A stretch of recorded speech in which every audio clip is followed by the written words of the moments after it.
આપણે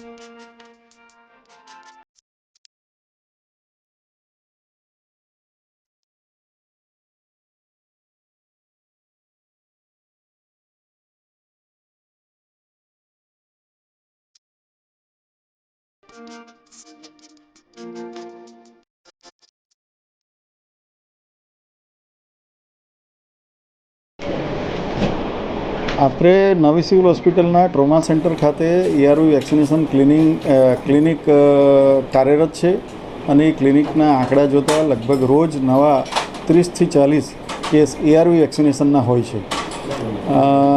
છેલ્લા એક વર્ષના આંકડા જોઈએ તો દર માસમાં 900થી લઈને 1080 સુધીના આંકડાઓ નજર સામે આવ્યા છે. એટલે જે કંઈ એઆરવી વેક્સિનેશનના ન્યૂ કેસીસના ફિગર જોઈએ તો એવા કોઈ ડોગ બાઇટના કેસ વધ્યા છે એવું લાગતું નથી.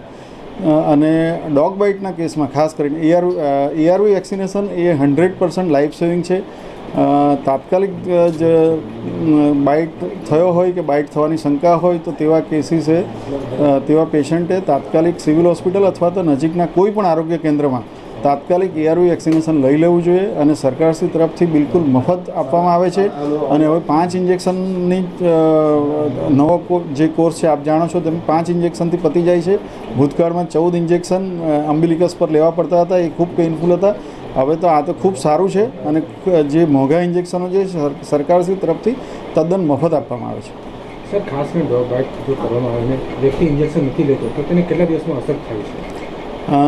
એનો ઇન્ક્યુબેશન પીરિયડ જે છે એ 15 દિવસથી લઈને 90 દિવસ સુધીનો છે. એટલે બાઇટ થયા પછી 10-15 દિવસથી લઈને 3 મહિના કે 3 મહિનાથી પણ વધુ સમય પછી પણ પ્રેઝન્ટ થયાના કિસ્સા ધ્યાનમાં આવેલા છે.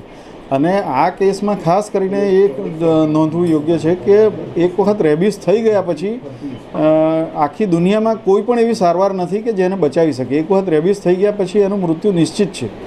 અને જ્યારે એની સામે તમને બાઇટ થયો હોય કે બાઇટની શંકા હોય અને તમે એઆરવી વેક્સિનેશન લઈ લો તો એ 100% કેસને બચાવી શકાય છે. છેલ્લા 6 મહિનામાં કોઈની ડેથ થઈ હોય? રેબિસને કારણે કોઈની ડેથ થયુંનું સિવિલ હોસ્પિટલમાં કોઈ આંકડા નથી.